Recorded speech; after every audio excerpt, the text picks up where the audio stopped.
गांव के पुराने घर की दीवार पर एक बड़ी सी तस्वीर टंगी थी, जिसमें एक साथ खड़े थे 4 लोग: पिता रामेश्वर, माँ सुनीता, बेटा रवि और बेटी नेहा।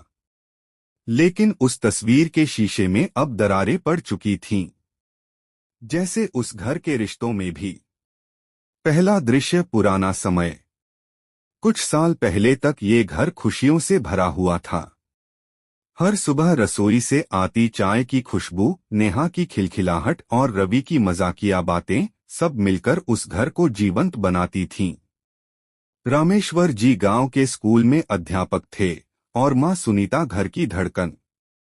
रवि ने इंजीनियरिंग पढ़ ली थी और अब शहर में नौकरी करने चला गया था। नेहा कॉलेज में पढ़ाई कर रही थी और सबको लगता था कि ये परिवार हमेशा ऐसे ही खुश रहेगा। लेकिन वक्त जब करवट लेता है तो पहचान में भी नहीं आता। दूसरा दृश्य: अलगाव की शुरुआत। रवि को शहर की चमक भाने लगी थी। शहर की भागदौड़ में उसने गांव और अपने माता पिता को धीरे धीरे पुराना समझना शुरू कर दिया। फोन कॉल भी हफ्ते में एक बार आने लगा। एक दिन नेहा ने कहा, माँ, भैया को बोलिए ना, पापा को डॉक्टर के पास ले जाएं, उनकी खांसी बढ़ गई है। माँ बोली, बोल तो दिया बेटा, लेकिन वह कहता है ऑफिस में टाइम नहीं मिलता।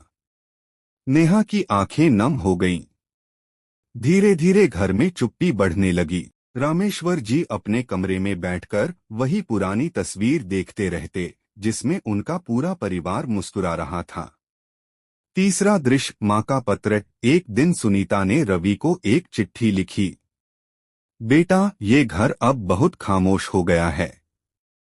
तुम्हारे पापा अब पहले जैसे नहीं रहे।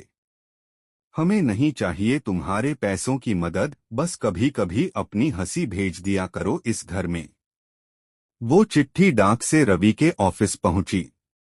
वो पढ़ते हुए हंस पड़ा। अब चिट्ठियां कौन लिखता है माँ? और वो चिट्ठी ड्रॉअर में रख दी गई। कभी जवाब नहीं आया। चौथा दृश्य: तूफान।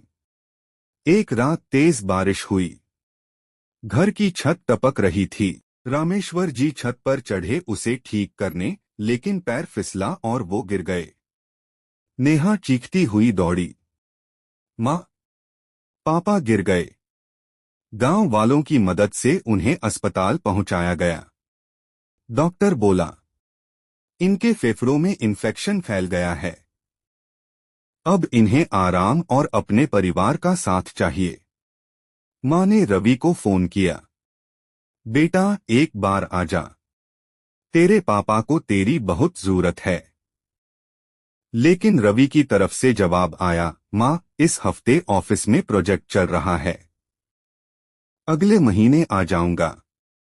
फोन कट गया और माँ के हाथ से मोबाइल नीचे गिर पड़ा। पांचवा दृश्य: अधूरी तस्वीर। कुछ हफ्तों बाद, सुबह का समय था। रामेश्वर जी ने धीरे से तस्वीर उठाई, जिसमें पूरा परिवार था। उन्होंने उसे देखा और धीरे से कहा, रवि बेटा, तुम्हारी बहुत याद आती है। नेहा जब कमरे में आई तो पापा के हाथ से तस्वीर जमीन पर गिर चुकी थी और तस्वीर के शीशे की तरह उनका जीवन भी टूट चुका था। गांव में खबर फैली, मास्टर जी नहीं रहे।